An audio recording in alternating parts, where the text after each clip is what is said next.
Bienvenidos a la planicie aluvial del río Rin en la época del Eoceno.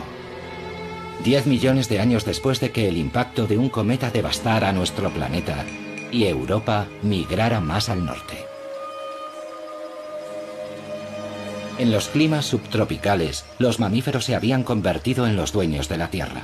Aquí, donde más adelante crecerá la uva Riesling, ahora encontramos un exuberante y primigenio bosque tropical. La mitad de los grupos de mamíferos que existen en nuestro mundo ya estaban presentes aquí.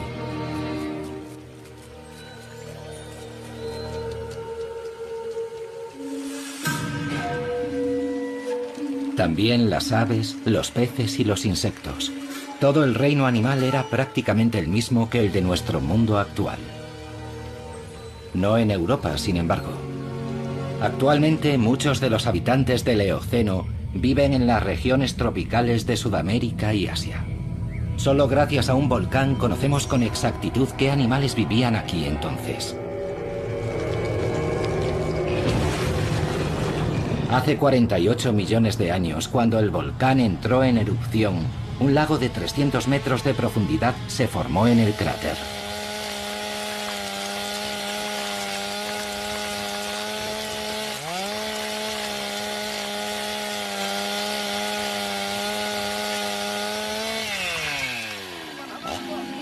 Las plantas y los animales desaparecieron en las profundidades, pero se conservaron intactos en las pizarras bituminosas.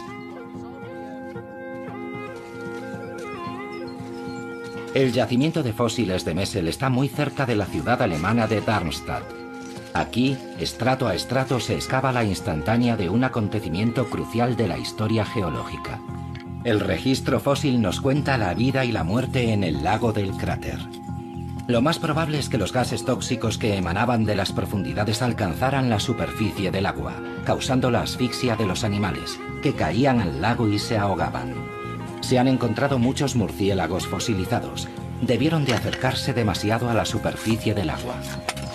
En la actualidad, el yacimiento de Messel es Patrimonio de la Humanidad de la UNESCO y una ventana excepcional a la Europa prehistórica. Fue aquí donde se encontró la mano de un primate más antigua. Los fósiles hallados en Messel son asombrosos, verdaderas impresiones de los animales, descripciones de su piel, al igual que de su pelaje y de su plumaje. En ocasiones incluso se conservó el contenido de sus estómagos. El hallazgo más espectacular hasta la fecha data de la década de los 80. Un animal parecido al mono de 60 centímetros de longitud, con una cola muy larga.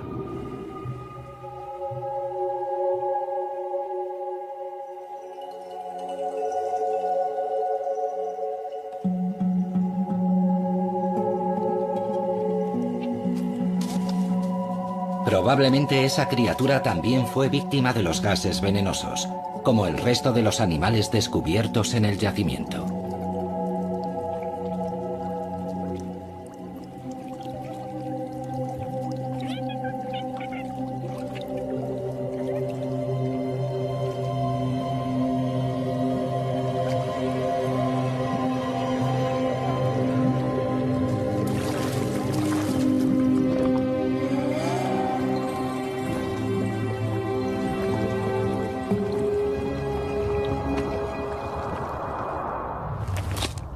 $47 millones de años después, la pequeña dama primate causó un gran revuelo.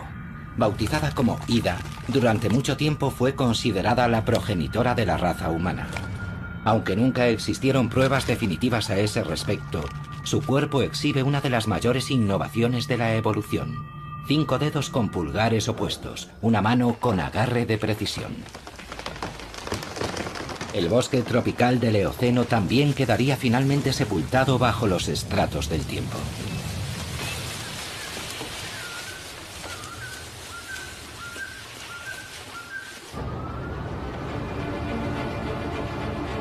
Ahora, cada vez que arañamos la superficie podemos atisbar fugazmente la prehistoria. Aquí, donde las excavadoras sacan el último lignito del subsuelo, antaño crecían bosques vírgenes junto al mar. Dormitando bajo el lignito se encuentran toneladas de ámbar. y en su interior, congelada en el tiempo, la vida de los bosques primigenios.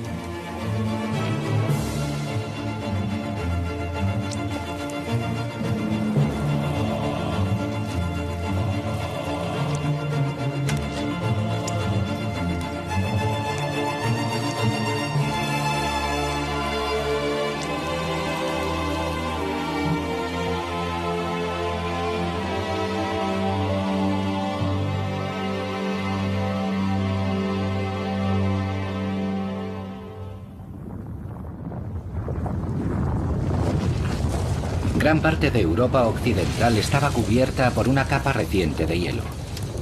Los glaciares que descendían desde Escandinavia se abrieron paso hasta Londres y desde los Alpes llegaron al lago Kim, en Baviera. Los glaciares formaron y desplazaron tierra y rocas y dejaron tanta agua que vastas áreas del Mar del Norte quedaron anegadas.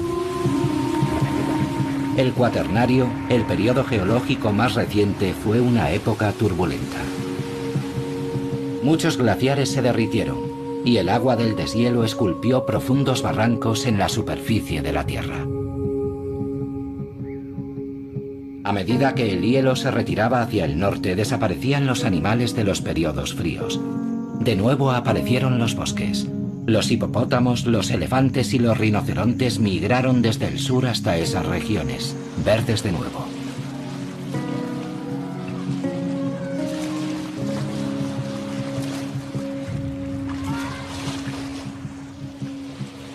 Los ciervos y los elefantes eran vecinos en los afluentes del primitivo Rin.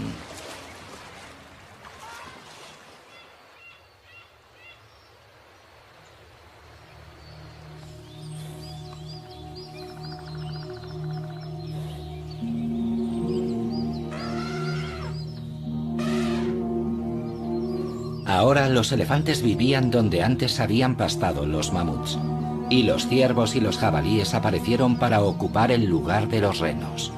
Los animales migraban en función de los cambios en el clima. Pero algo crucial había cambiado. Los animales ya no estaban solos.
En octubre de 1907, el peón Daniel Harman hizo un hallazgo asombroso.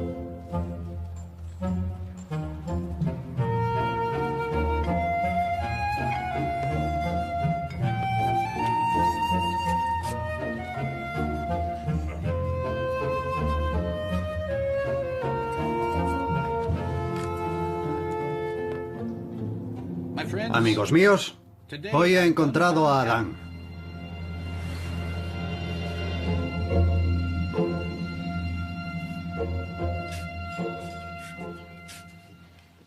Pocos días después, un antropólogo visitó aquella cantera de arena. Durante 20 años el investigador había pagado a aquellos trabajadores para que buscaran huesos para él. Su paciencia y su inversión por fin habían dado sus frutos.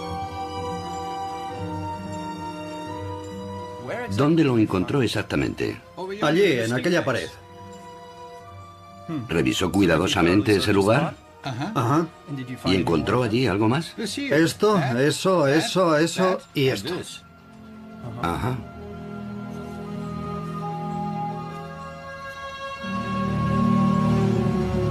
La mandíbula pertenecía a un antepasado del neandertal.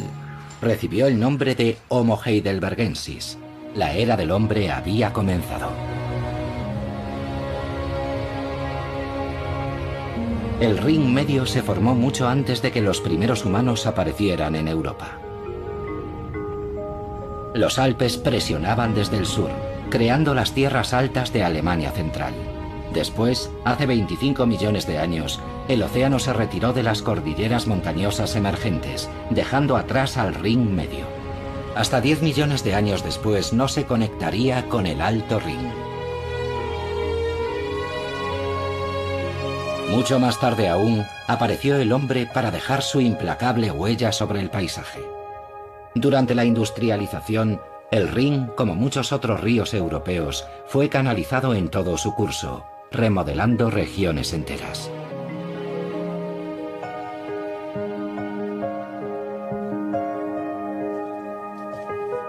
Los romanos llevaron el arte de la viticultura al sur de Francia, a Alemania, a Italia y a España. Ellos pusieron los cimientos del éxito del Riesling, el Merlot y el Cabernet.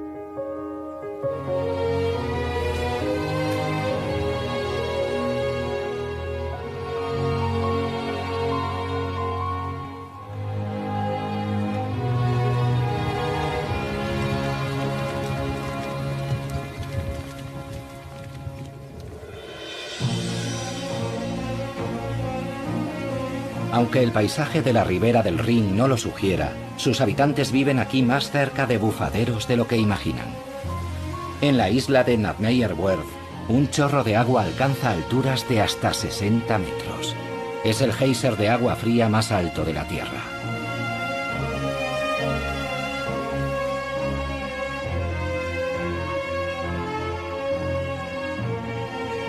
No muy lejos del geyser hay un antiguo cráter, el lago Lájar. En la Edad Media, unos monjes benedictinos se retiraron en este lago aislado. Construyeron un monasterio y lo llamaron María Laach. Pero los monjes ignoraban que vivían más cerca del umbral del infierno que del cielo.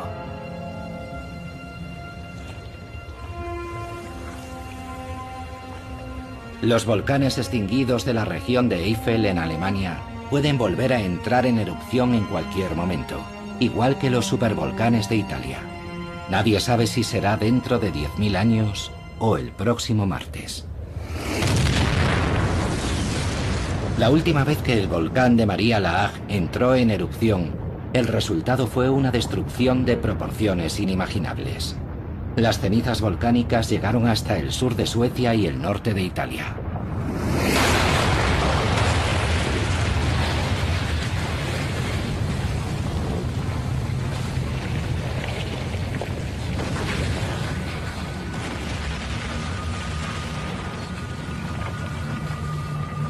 Durante días, las avalanchas de lava candente y las cenizas inundaron los valles, creando un muro de 30 metros de altura que contuvo las aguas de los ríos Rin y Mosela durante muchas semanas.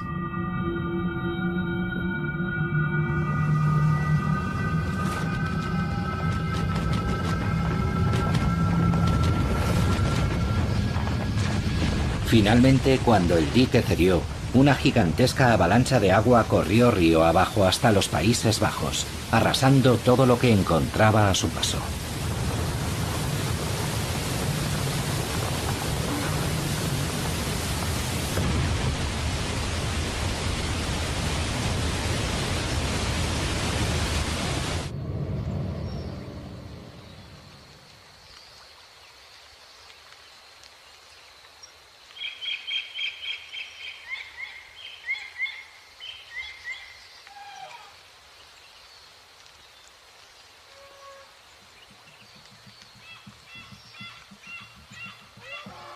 Mucho antes de aquella devastación, un ancestro del ser humano actual vivió en una extensa región de Europa y de Oriente Próximo.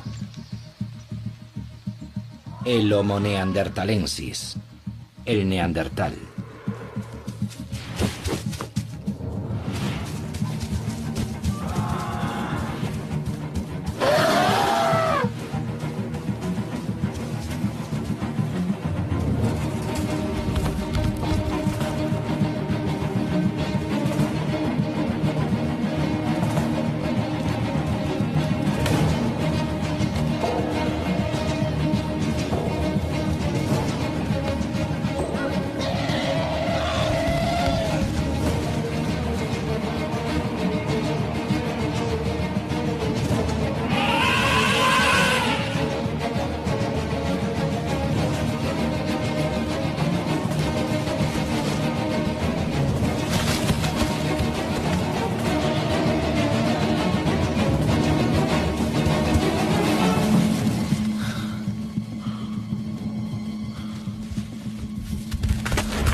Hace más de 200.000 años, esta especie humana ya se había desarrollado en Europa.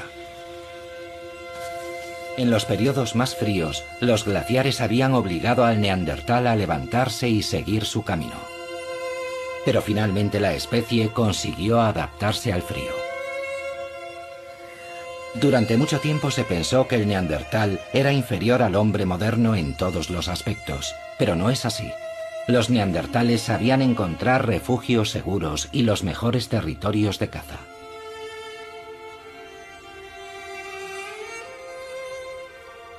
Eran artesanos habilidosos, sabían curtir las pieles y fabricaban ropa con ellas.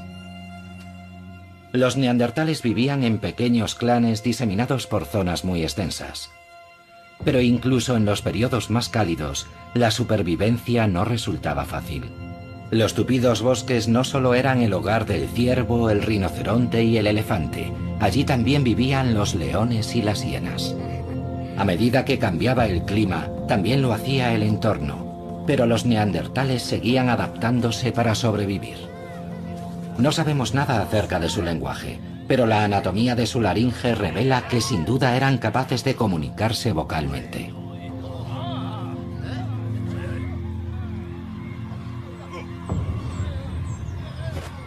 Sus herramientas para cazar eran ya mucho más avanzadas que las del Homo heidelbergensis. Usaban una especie de cola hecha de resina de abedul para sujetar sus afiladas puntas de pedernal a sus lanzas. Una invención brillante. Las evidencias muestran que los neandertales cuidaban de sus enfermos y enterraban a sus muertos. Aún se sigue especulando acerca de por qué el neandertal finalmente desapareció de la faz de la Tierra hace 30.000 años. Durante mucho tiempo se pensó que nosotros descendíamos de los que habían derrotado a esos primitivos, pero al parecer no todos los encuentros entre ellos fueron violentos. El hecho es que compartimos con ellos una porción, aunque muy pequeña, de nuestro material genético. El neandertal sigue viviendo dentro de nosotros.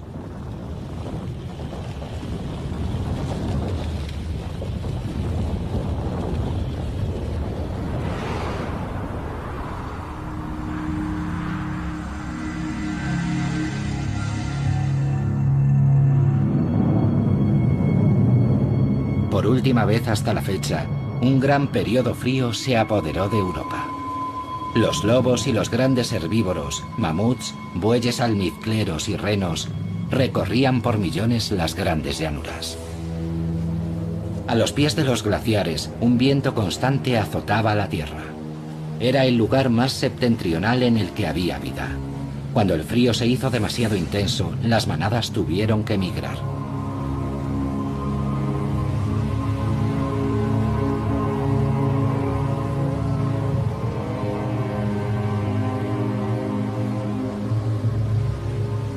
Los lobos seguían a las manadas a todas partes, y no eran los únicos. En mitad del periodo glacial, hubo seres humanos que emigraron desde la sabana africana a lo que hoy es Europa Central.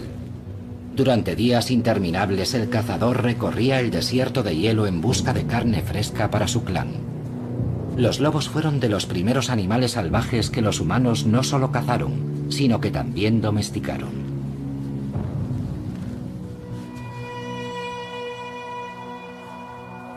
La vida de los cazadores estaba dictada por la migración de las manadas.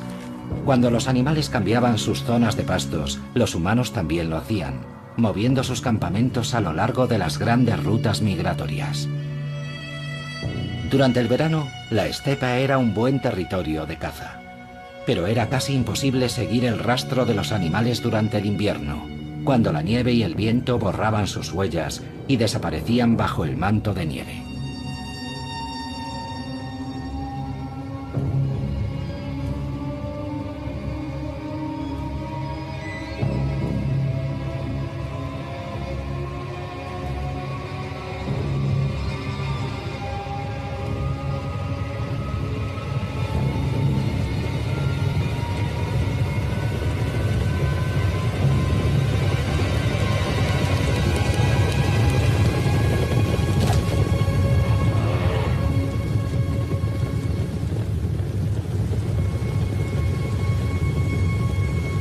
Cada año los cazadores esperaban que sus presas pasaran durante su migración. Pero las grandes manadas empezaron a desaparecer lentamente y nunca regresaron. Algunas especies se extinguieron por completo, otras abandonaron esos territorios. Durante mucho tiempo el ser humano cargó con la culpa de la desaparición del mamut y de los megalóceros. Pero un puñado de cazadores no pudieron ser los responsables de la extinción de esas especies. El aumento de las temperaturas parece la explicación más plausible de la desaparición de los animales. El final de la Edad de Hielo marcó el inicio de un nuevo periodo geológico, porque solo después de que los glaciares se derritieran, Europa empezó a ser el lugar que hoy conocemos.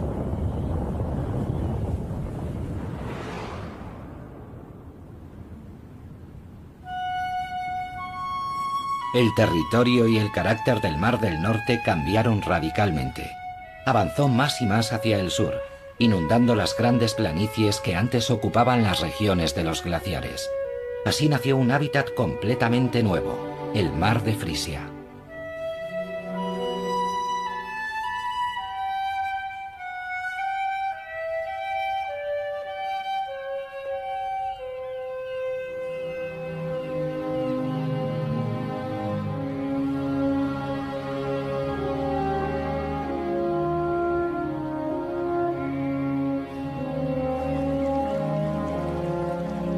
Arenas de grano fino, lodo gris y marrón y aguas turbias hasta donde alcanza la vista.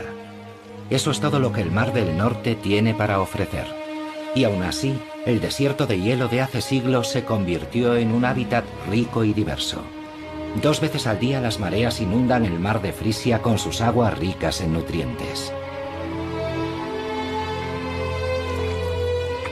El lodo ofrece protección y alimento. Bajo la superficie del fango prolifera la vida. Esta es la guardería de muchos peces que crecerán y vivirán en el Mar del Norte. También el lumpo desova aquí. El macho se deja la piel para proteger sus huevas.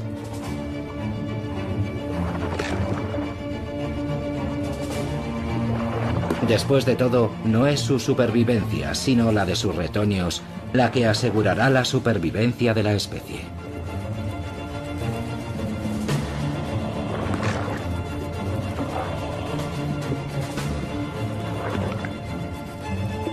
Cuando las huevas eclosionan, las larvas permanecen durante algún tiempo en las aguas poco profundas antes de aventurarse en mar abierto. A menudo en las playas aparecen los cadáveres de los padres, muertos por agotamiento.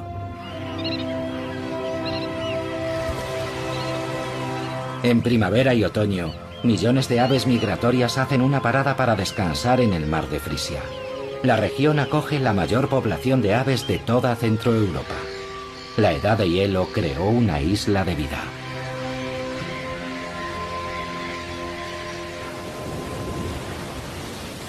Lejos del litoral, el Mar del Norte se torna muy duro.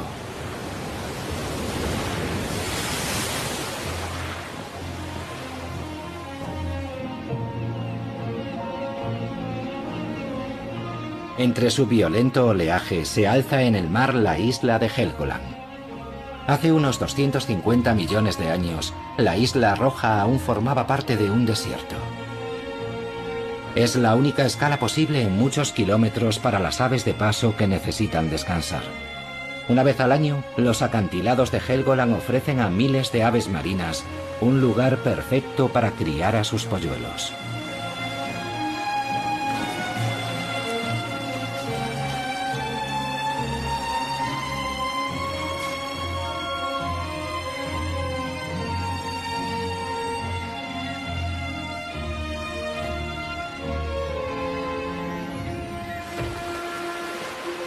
En invierno, cuando hace ya mucho tiempo que las aves migratorias han abandonado la isla, aparecen en la playa las focas grises. Los machos compiten por los mejores sitios, intentando conquistar las zonas de la playa donde las hembras se reúnen para esperar el nacimiento de sus crías.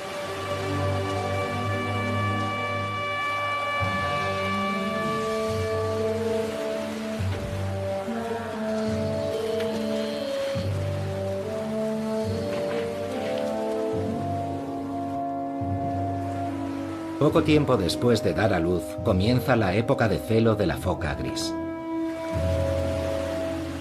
Uno tras otro, los machos aparecen en la orilla y compiten por ser los mejores en la batalla por la reproducción.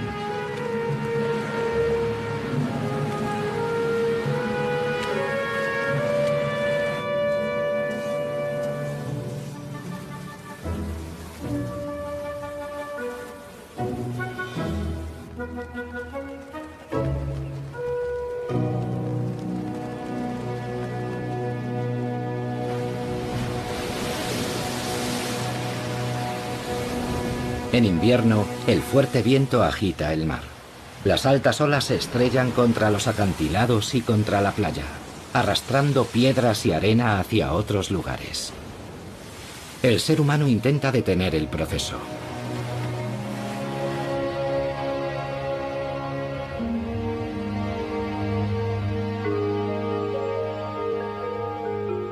A lo largo de la costa del mar Báltico todo es mucho más tranquilo. Aquí, la edad de hielo excavó una cuenca y la llenó de agua del deshielo, creando el mar Báltico y un extenso cinturón de marismas y llanuras arenosas, ni tierra firme ni mar.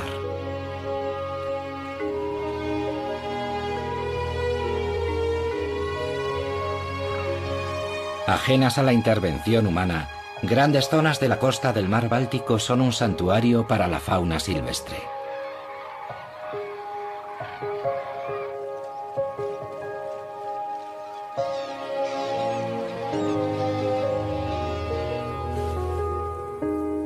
El extenso cinturón de las marismas es un refugio perfecto para el aguilucho lagunero, que anida y cría a sus pequeños en el suelo.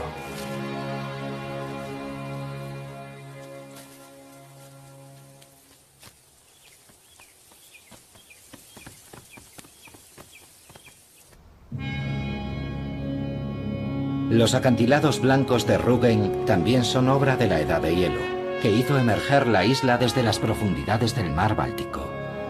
La roca cretácica de los acantilados se formó en la era de los dinosaurios, como resultado de la acumulación de diminutos esqueletos del plancton. Bajo la presión de los glaciares, ese material creció, dando lugar a estos característicos acantilados blancos. El periodo cálido cubrió sus paredes con una fina capa de material vegetal. Las raíces de las plantas se aferran al sustrato blando. Sin esa cubierta vegetal, el oleaje y la lluvia hubieran hecho desaparecer por completo la isla hace mucho tiempo.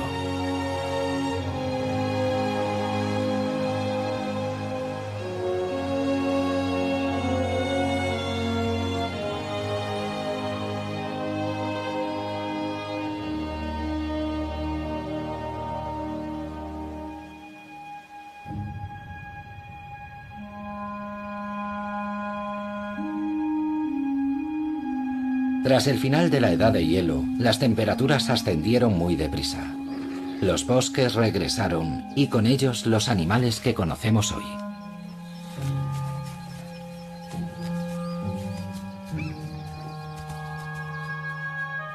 Los grupos humanos que hasta entonces habían sido cazadores-recolectores nómadas empezaron a establecerse y a cambiar su entorno.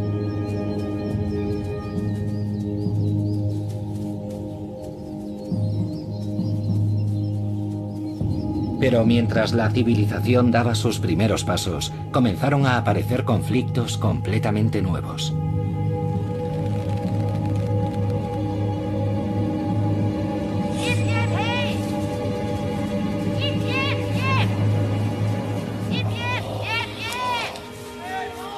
La fauna salvaje ya no era solo una fuente de alimentación. Para los agricultores que cuidaban de sus campos en el inicio de la agricultura, los ciervos eran animales nocivos que tenían que espantar. Para los cazadores, los granjeros y sus cultivos eran intrusos. Talaban los bosques y perturbaban sus terrenos de caza.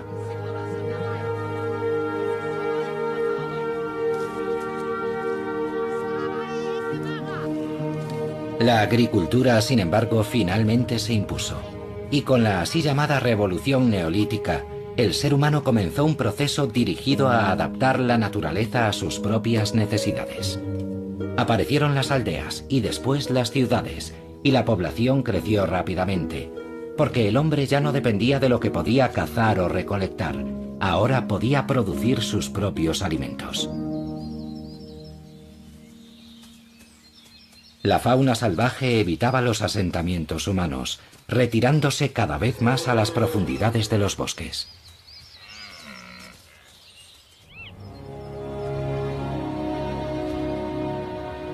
Hoy, las extensas marismas abiertas ofrecen muy poca protección.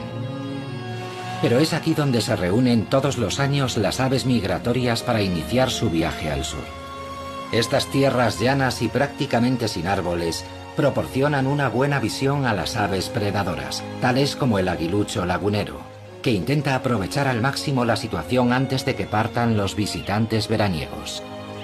Cuando las temperaturas caen y las aves migratorias ya han iniciado su viaje, la quietud invade la costa del Mar del Norte, la marisma más extensa del mundo. El lugar parece tan remoto y deshabitado como lo estaba hace 2000 años. Extensos bosques cubren la mayor parte de Europa occidental, pero a través del Rin, la civilización avanzó rápidamente hacia el norte. Tras conquistar parte de los asentamientos germánicos, los romanos empezaron inmediatamente a construir una red de suministros y de calzadas. Comenzaba así la división, medición y administración de Germania.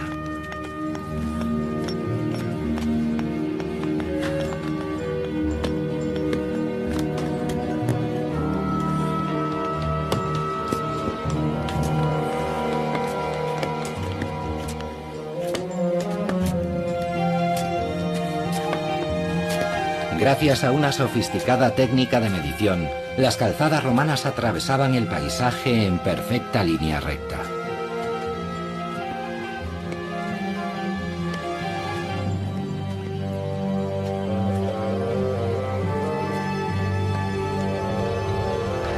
Esas calzadas conectaban los campamentos romanos, que más adelante se convertirían en ciudades, entre ellas Colonia, Maguncia y Coblenza.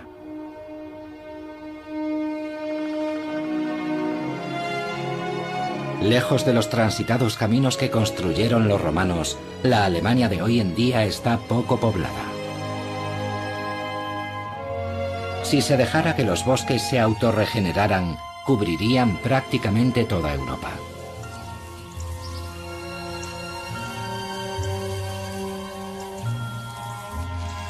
Pero donde viven e intervienen los seres humanos, los huertos de árboles frutales, los campos y los pastos han ocupado gran parte de las áreas forestales.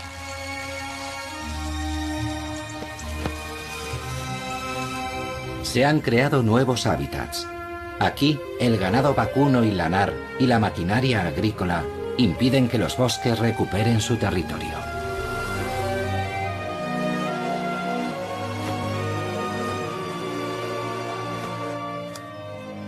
A las cigüeñas les gusta estar muy cerca de los asentamientos humanos y se benefician de una masacre que tiene lugar regularmente, recogiendo suculentos bocados en el campo tras la batalla.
La humanidad se abre camino una y otra vez para ocupar su lugar en la naturaleza. Hasta comienzos del siglo XIX, la madera fue el material más utilizado y prácticamente el único con el que calentarse. Regiones enteras fueron deforestadas. En aquella época, los osos casi habían desaparecido.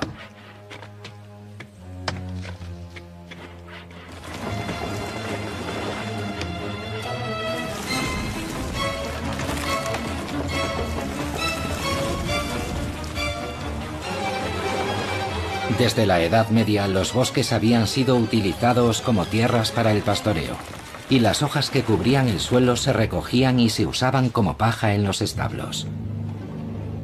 La madera y el carbón proporcionaban la energía para calentar los hornos de las industrias de la sal, el hierro y el vidrio. Aparecieron más y más carboneras de leña para fabricar carbón vegetal, muy necesario para alimentar la incipiente industria. Allí donde escaseaba la madera, las comunidades y las ciudades dictaban leyes para proteger sus bosques.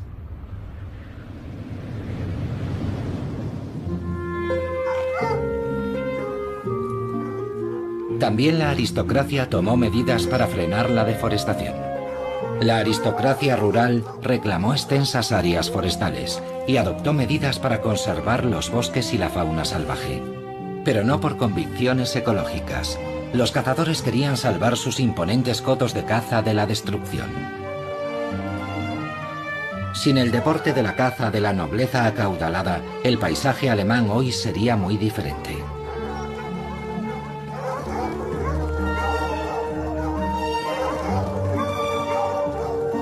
Durante milenios, la caza fue una necesidad existencial para el ser humano, pero en la Alta Edad Media se convirtió en un privilegio. La nobleza aprobó un edicto sobre sus bosques. A los campesinos no solo les estaba prohibido cazar en ellos, tampoco se les permitía matar a los animales a los que sorprendían saqueando sus cultivos.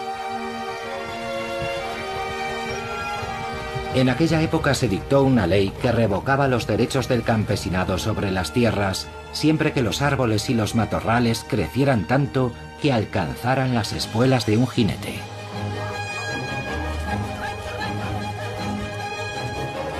Actualmente la caza no solo sirve para controlar la población de animales, también es una actividad recreativa muy popular.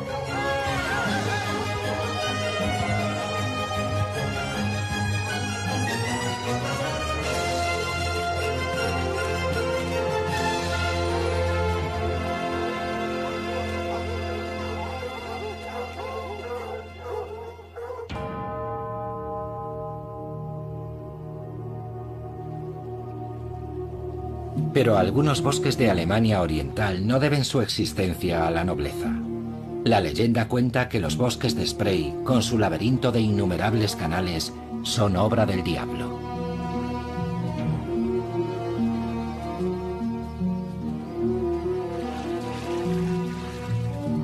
De hecho, esta madeja de agua y bosques es un legado de los glaciares de la Edad de Hielo.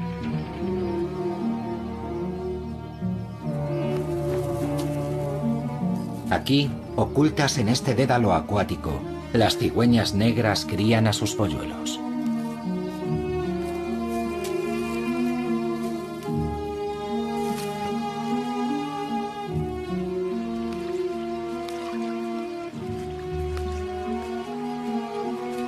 Se alimentan de pequeños peces y ranas que tienen que compartir con las serpientes.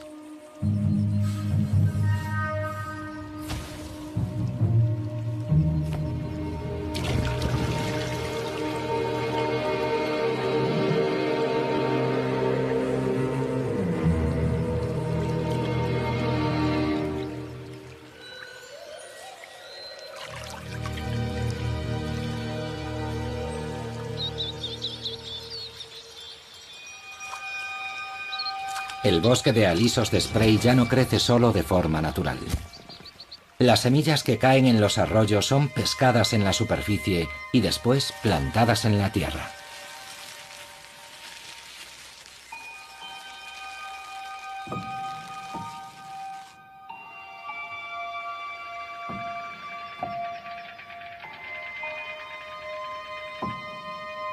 El bosque actual de Spree ya no guarda ningún parecido con su antepasado primigenio.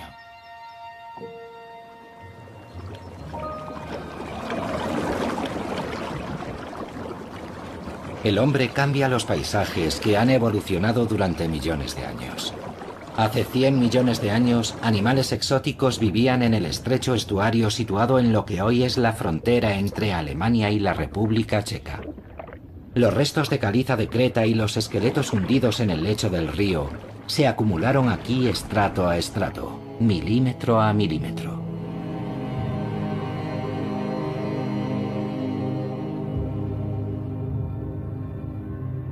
Esa creta, junto con la arena y las rocas depositadas por el viento y el agua, se acumularon formando espectaculares acantilados de arenisca.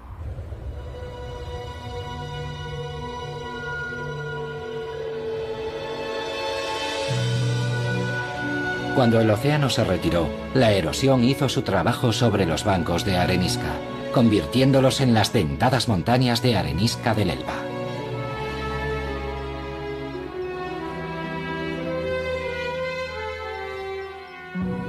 Recorrer estas paredes de piedra entre los diferentes estratos rocosos es como un viaje en el tiempo a través de las eras geológicas del continente europeo. Y su construcción continúa, a medida que los arroyos y cascadas cambian continuamente la pared de roca.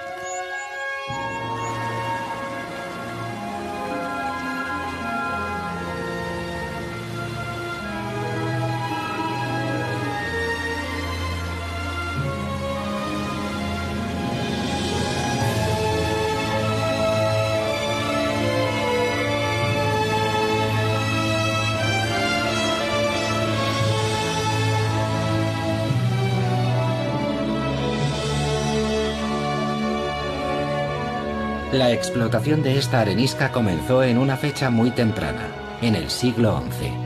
Mucho tiempo después, con el desarrollo del transporte fluvial, aparecieron canteras a lo largo de todo el río Elba. En algunos puntos, las canteras ampliaron el estrecho valle de este río.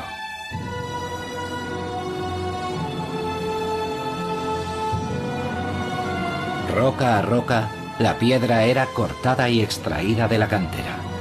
Los bloques de arenisca viajaban por el Elba para edificar los muros de numerosos y espléndidos edificios civiles y religiosos en todo el mundo.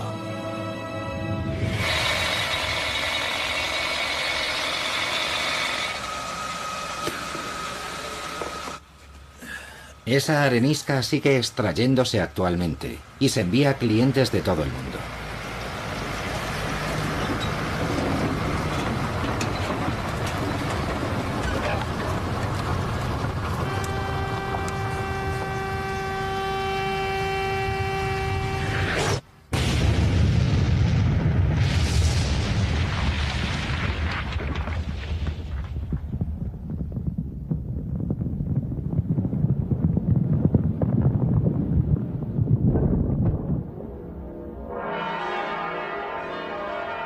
Los maestros de obras de Dresde, del pasado y del presente, han erosionado las montañas del Elba. Para la reconstrucción de la histórica Frauenkirche, la iglesia de Nuestra Señora, regresaron una vez más a las viejas canteras de arenisca. El ayuntamiento de la ciudad de Hamburgo está construido con piedra del Elba, al igual que otros muchos edificios de este paisaje urbano. Los halcones también anidan aquí, como lo hacen en los riscos de las montañas de arenisca del Elba.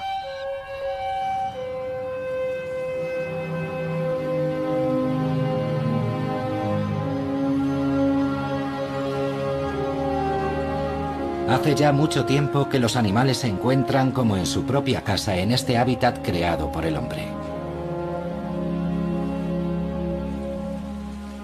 Las grandes ciudades actuales ya no resultan hostiles para la vida. A menudo ofrecen una mayor diversidad de hábitats que el campo que las rodea. Su emblemática catedral y los puentes del Rin son hitos inconfundibles del paisaje urbano de Colonia.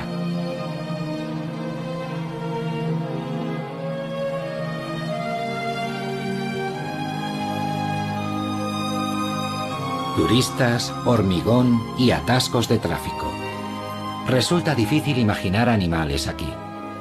Pero los centros urbanos no solo atraen a los seres humanos. Animales inmigrantes llegados de todo el mundo han encontrado en la metrópolis un nuevo hogar, añadiendo color y variedad al escenario. Nuestras ciudades contemporáneas ponen punto final de momento al largo y transformador viaje de Europa.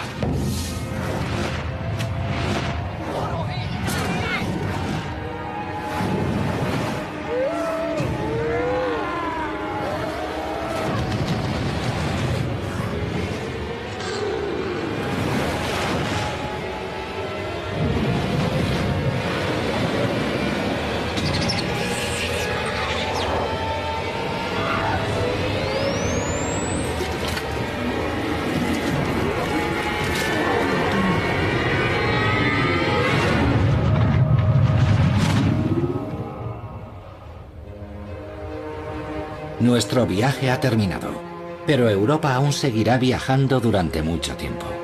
Nunca sabremos qué dirección seguirá en el futuro. Tal vez algún lejano día repose en el Polo Norte o bajo el sol ecuatorial.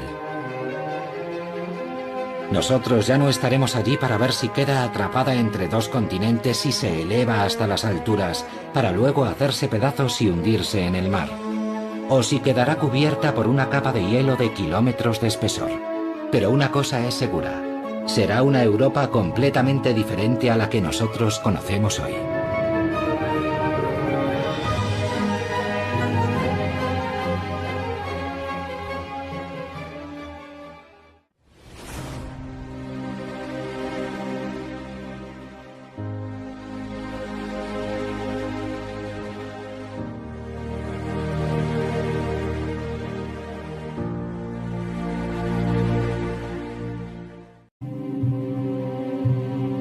El hallazgo más espectacular hasta la fecha data de la década de los 80. Un animal parecido al mono de 60 centímetros de longitud, con una cola muy larga.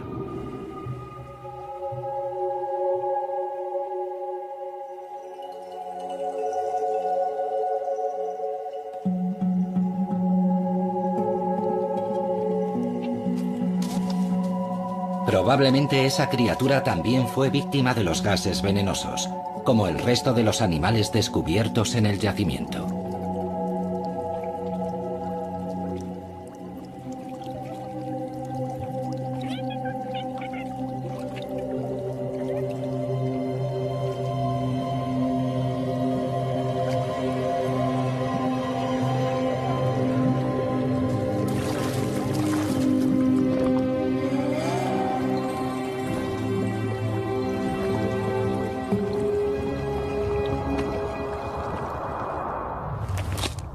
$47 millones de años después, la pequeña dama primate causó un gran revuelo.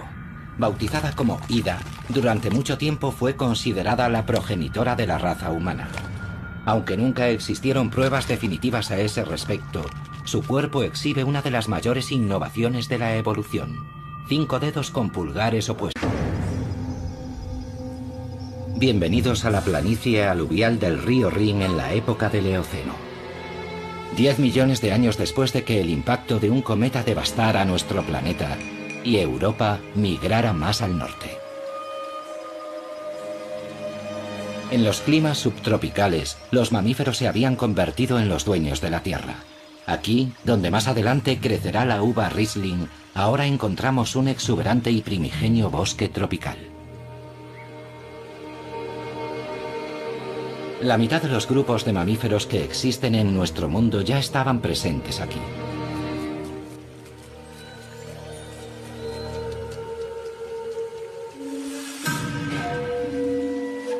También las aves, los peces y los insectos. Todo el reino animal era prácticamente el mismo que el de nuestro mundo actual. No en Europa, sin embargo. Actualmente, muchos de los habitantes del Eoceno viven en las regiones tropicales de Sudamérica y Asia. Solo gracias a un volcán conocemos con exactitud qué animales vivían aquí entonces. Hace 48 millones de años, cuando el volcán entró en erupción, un lago de 300 metros de profundidad se formó en el cráter. Los glaciares que descendían desde Escandinavia se abrieron paso hasta Londres, y desde los Alpes llegaron al lago Kim, en Baviera. Los glaciares formaron y desplazaron tierra y rocas, y dejaron tanta agua que vastas áreas del Mar del Norte quedaron anegadas. El Cuaternario, el periodo geológico más reciente, fue una época turbulenta. Muchos glaciares se derritieron, y el agua del deshielo esculpió profundos barrancos en la superficie de la Tierra. A medida que el hielo se retiraba hacia el norte, desaparecían los animales de los periodos fríos. De nuevo aparecieron los bosques. Los hipopótamos, los elefantes y los rinocerontes migraron desde el sur hasta esas regiones, verdes de nuevo.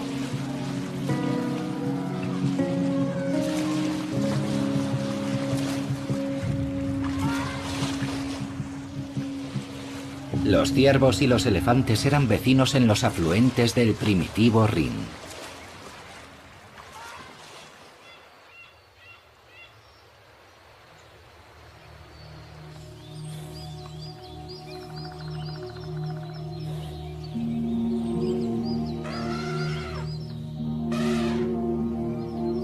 Ahora los elefantes vivían donstos, una mano con agarre de precisión. El bosque tropical del Eoceno también quedaría finalmente sepultado bajo los estratos del tiempo.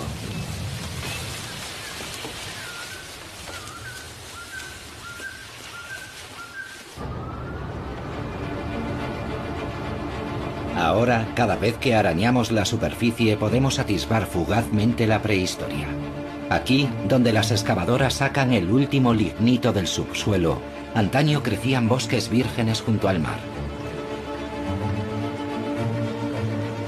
Dormitando bajo el lignito se encuentran toneladas de ámbar, y en su interior, congelada en el tiempo, la vida de los bosques primigenios.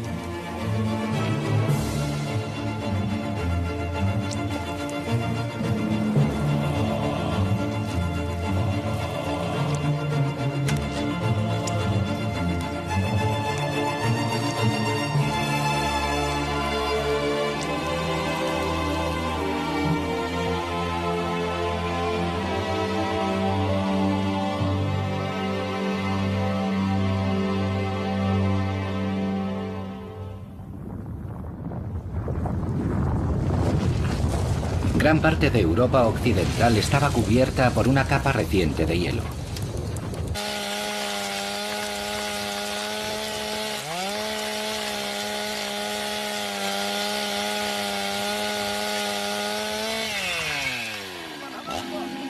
Las plantas y los animales desaparecieron en las profundidades, pero se conservaron intactos en las pizarras bituminosas.